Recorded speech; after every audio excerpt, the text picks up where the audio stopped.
You've felt it, haven't you? That peculiar shame that rises when someone asks what you did last weekend and you answer honestly, "Nothing really, just stayed home." There's a micro-pause, a slight shift in their expression. Maybe they try to hide it, but something lands. The unspoken suggestion that your weekend was somehow incomplete. That solitude is something you do when you can't find something better to do. That the real living happens out there. But here's what Jung observed in his clinical practice that modern psychology still hasn't fully integrated.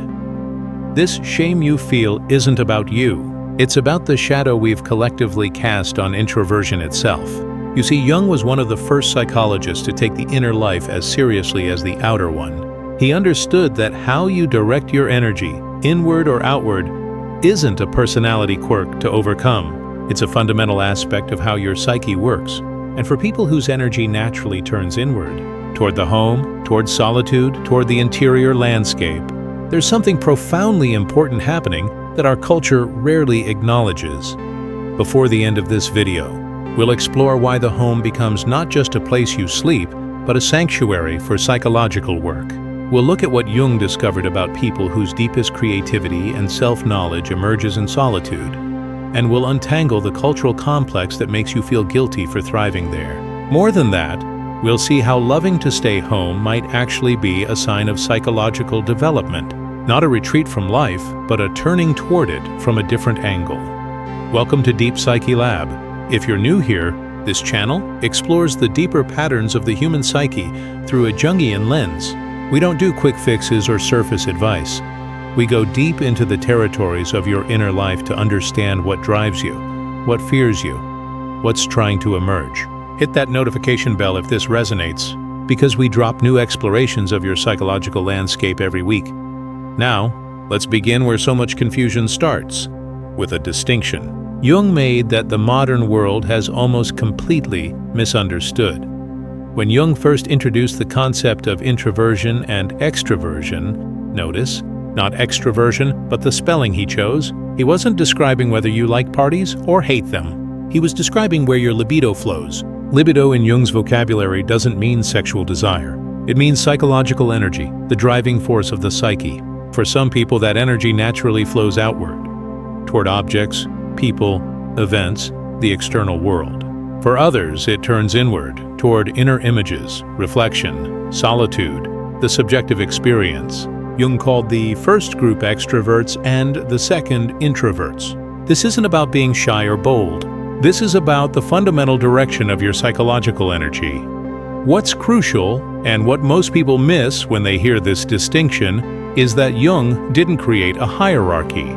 He didn't say one was better, more evolved, or more psychologically healthy than the other. He said they were different orientations, different ways of engaging with life.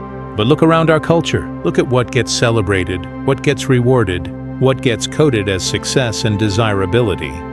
Extroversion, the person who works the room, networks effortlessly, builds visibility, seizes opportunities, fills every evening with something to do.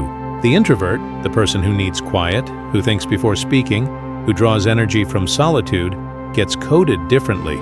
We use euphemisms. We say they're quiet or reserved, as if we're being kind while saying something is wrong with them. We suggest they're shy, antisocial, missing out, wasting their potential by not putting themselves out there. And here's where the shadow enters. The shadow, in Jungian psychology, is everything about ourselves that we've been taught to reject, deny, or despise. It's not inherently dark or bad. It's just the parts of ourselves that don't fit the image we're supposed to project. For the introvert in an extroversion-obsessed culture, introversion itself becomes shadowed. It becomes something to hide, overcome, medicate, fix. Parents worry. Teachers suggest social skills classes. Therapists in the 1990s were still treating introversion like a social disorder, and so people who naturally thrive in solitude learn to feel ashamed of it, to apologize for it, to arrange their lives in ways that betray their own nature in order to fit the cultural ideal. This is where we find so many people, living a kind of psychological double life. They go out, they perform, they do what's expected, and then they come home, close the door, and exhale. Finally, the real living begins. But they don't call it that. They call it recovery. They talk about recharging, as if they'd been running on empty. which is how our culture teaches us to frame the need for solitude, not as a source of energy, but as a pit stop, not as your actual life, but as a break from real life. Let me paint you a specific image so you can feel what I mean. A woman comes home at 6 p.m. She's been in meetings all day, on video calls with her face arranged just right, responding to emails, making small talk in the break room. Her nervous system has been in mild activation for hours, not crisis, just the constant micromanagement of the social self. She opens her apartment door. She doesn't immediately call anyone or turn on a podcast or scroll. She stands in the quiet. She sets down her bag. She moves to the window and looks at nothing in particular for a few minutes. Something in her body releases. This isn't laziness. This isn't antisocial pathology. This is her psyche finding its way home. This is her coming back to her own energy. But watch what happens next, because this is where the shadow does its work. She thinks about what she should do with the evening. She knows she should make plans, see friends, be productive in an outward-directed way, and a kind of dread settles in. Not the dread of doing the thing, the dread of knowing she doesn't want to do the thing, and fearing what that means about her. This is what Jung would have recognized immediately, a complex at work. A complex, in Jungian terms, is a cluster of thoughts, feelings, and memories organized around a core emotional experience. The complex has its own energy. It has its own voice. For many introverts, there's a complex organized around the fear that preferring solitude means something is wrong with them. And the more our culture reinforces that message, the more powerful the complex becomes. But let's turn this inside out and look at what Jung actually understood about solitude and psychological development. Because when you study his life, when you look at his journals, at his actual creative process, something becomes startlingly clear.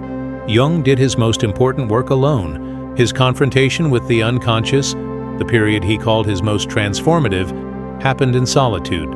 He would retreat, close his door, and work with his imagination. He would paint. He would write in the Red Book. He would dream and explore the inner landscape with an intensity that no external distraction could accommodate. In Memories, Dreams, Reflections, Jung describes how necessary this solitude was for his individuation, for his becoming himself.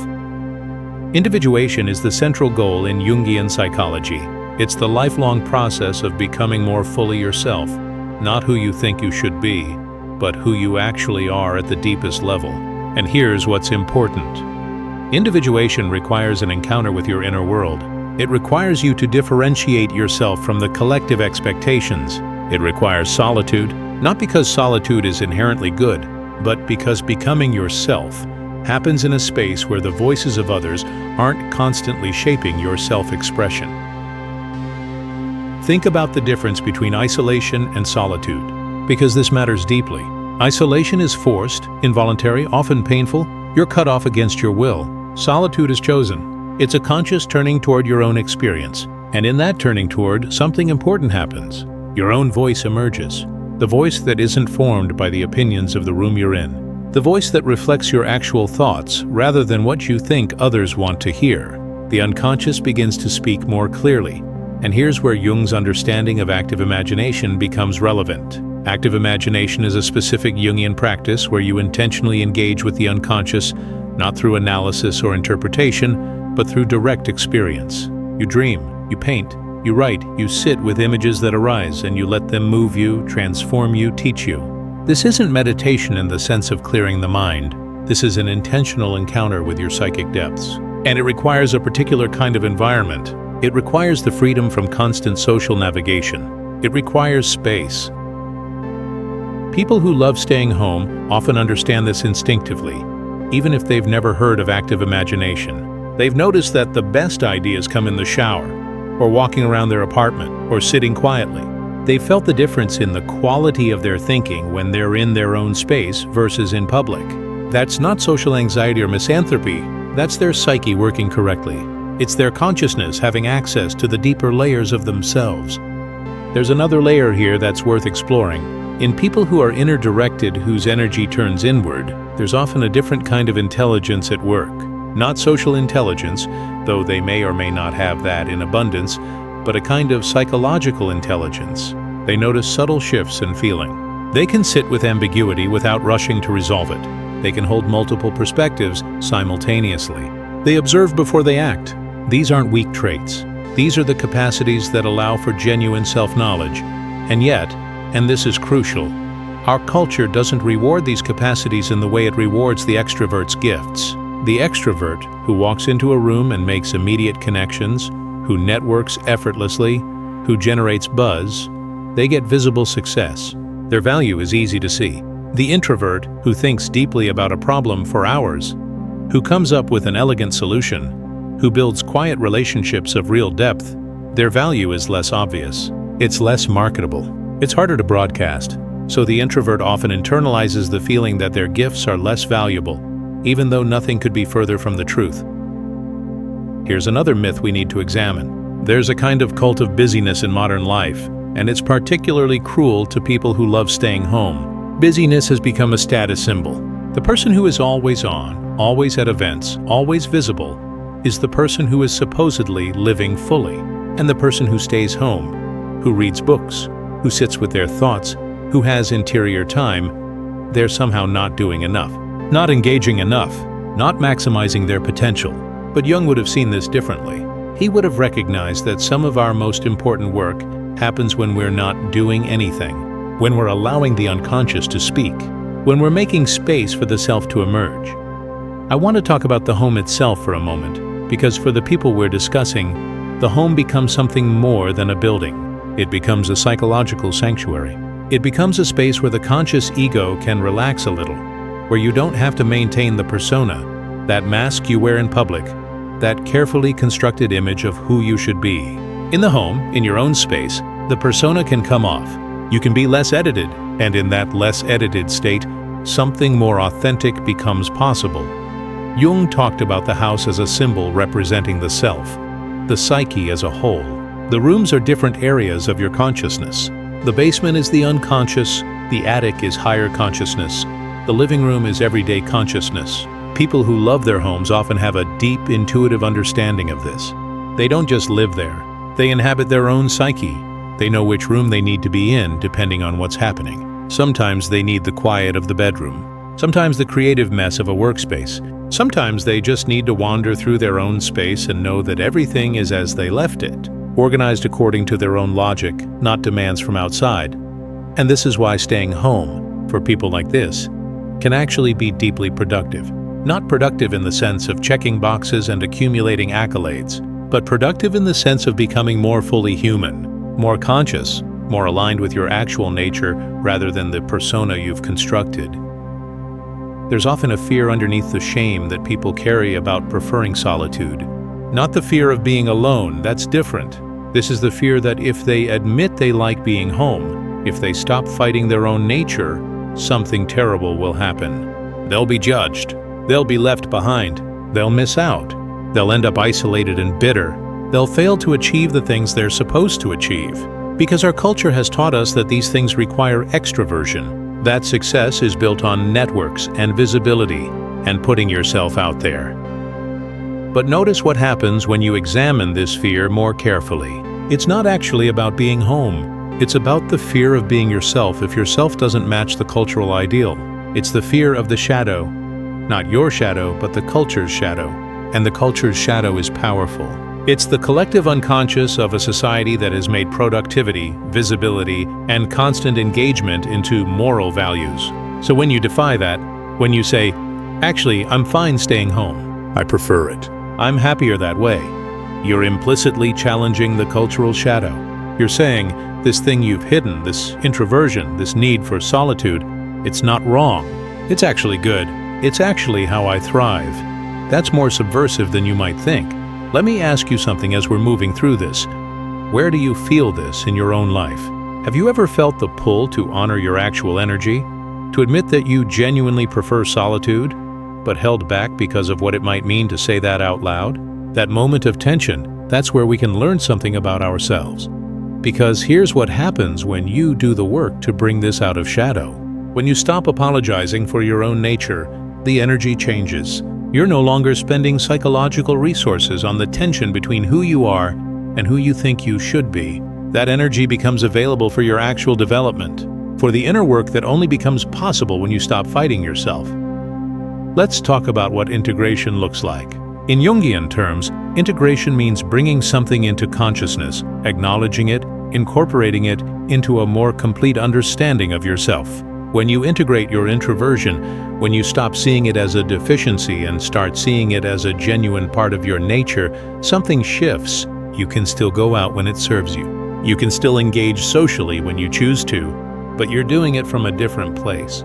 You're doing it as an adult choice, not as compliance with an internalized parent voice that says, you have to.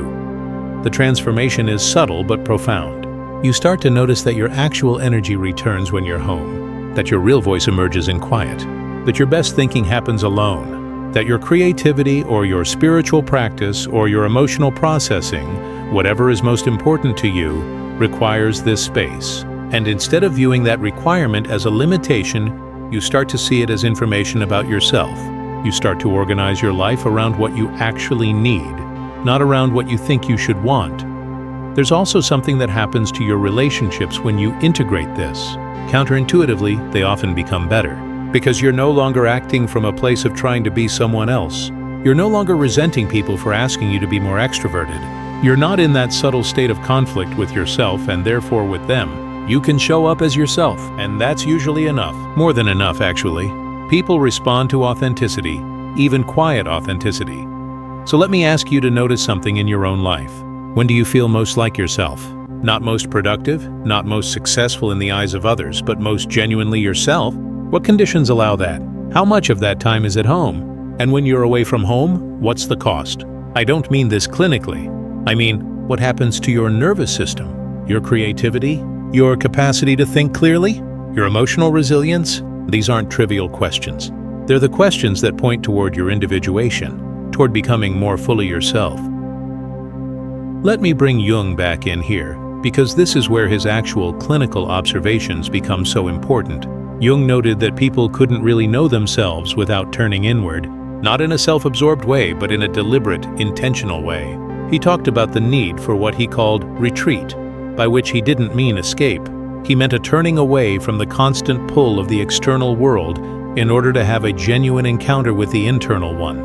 And some people are naturally good at this because their energy already turns that direction. For them, home is that retreat. It's where they can actually hear themselves. Over years of practice with thousands of people, Jung noticed something else too. As people mature psychologically, as they move toward wholeness, they often become less driven by the need for external validation and more nourished by internal experience. They become more comfortable with solitude, not because they're becoming antisocial, but because they're becoming more self-contained, more conscious, more able to find meaning within their own experience rather than constantly seeking it from outside. So in some ways, loving your home, preferring solitude, being inner-directed, these can actually be signs of psychological development, not regression. This is the opposite of how our culture often frames it, but it makes perfect sense from a depth psychology perspective. As we move toward integration, I want to acknowledge something real. There's a shadow side to extreme introversion too. There's a real thing that happens when someone uses solitude as avoidance, when they retreat from life not because it's nourishing, but because they're afraid. When they hide at home because engaging with others has become too frightening. That's different. That's pathological in the sense that it's limiting. It's isolation masquerading as solitude, and that deserves attention, maybe professional attention. But what we're talking about here is not that. We're talking about people who genuinely thrive in solitude, who are nourished by it, who do their best thinking and deepest feeling work there. For those people, there's no pathology to fix. There's just a culture that doesn't match their nature. And the question becomes, how do you honor yourself in a world that doesn't quite get you? The answer often involves some conscious choice-making. It means you might have to be more intentional about your boundaries than an extrovert has to be. You might have to plan less and protect your solitude more actively. You might have to learn to say no to things not because you're afraid, but because you're respecting your actual energy. You might have to find people who genuinely get this about you, who don't see your need for alone time as rejection. And more than that, you might have to do some shadow work around this. By shadow work, I mean getting curious about the feelings that arise when you choose to stay home. Do you feel guilty? Where does that come from? What would it mean if you weren't guilty? What would it mean if you truly accepted that this is how you're built? Those aren't rhetorical questions. Those are invitations to know yourself more deeply. There's a practice in Jungian psychology called active imagination that I mentioned earlier, and I want to come back to it because it's particularly relevant for people whose energy turns inward. What if, instead of seeing your time at home as time away from life, you saw it as time toward life? What if you approached your solitude not as a deficit to manage, but as an opening toward deeper self-knowledge? What if your home became a kind of inner sanctum where the real work of becoming yourself happened? You could do this informally through reflection and awareness, or you could do it more formally through journaling, through creative work, through intentional meditation or imagination work. The point is to make your home not just a place where you hide from the world, but a place where you actively engage with yourself. Because here's the final piece that ties this all together. When you do this work, when you turn toward yourself with curiosity instead of shame, when you create space for your actual nature to exist and flourish, something remarkable happens. You become more integrated, more whole, less split between the self you show the world and the self you know in private. That integration is what Jung was actually pointing toward with the concept of individuation. It's not about being selfish or antisocial. It's about becoming genuinely yourself, and that requires both the outer engagement that some people need and the inner work that others thrive in. So the question isn't whether you should be more extroverted or less. The question is, are you honoring your actual nature, or are you spending your energy fighting it? Are you building a life that works for you, or one that works for the image you think you're supposed to project? Because when you finally stop fighting yourself, when you finally allow yourself to be the person who loves staying at home without apology, something extraordinary happens. The shame lifts. The energy that was going into that internal conflict becomes available for your actual work, your actual creativity, your actual becoming. You become yourself. And that's everything. In one sentence, carry this with you. The path to becoming yourself sometimes looks like a retreat, but it's actually a turning toward. If this exploration resonated with you, I'd love to hear what's one word that describes what you're discovering about your own need for solitude. Is it peace, safety, creativity, silence? Comment that word below. Thank you for going deep with me today. If this video shifted something for you, a like helps others find this content. And subscribe to Deep Psyche Lab so you don't miss our explorations of the territory you're navigating inside. The notification bell will make sure you see them. Before you go, a note. This channel explores psychology for self-understanding and is not a substitute for professional therapy. Until next time, may you find the courage to become who you actually are.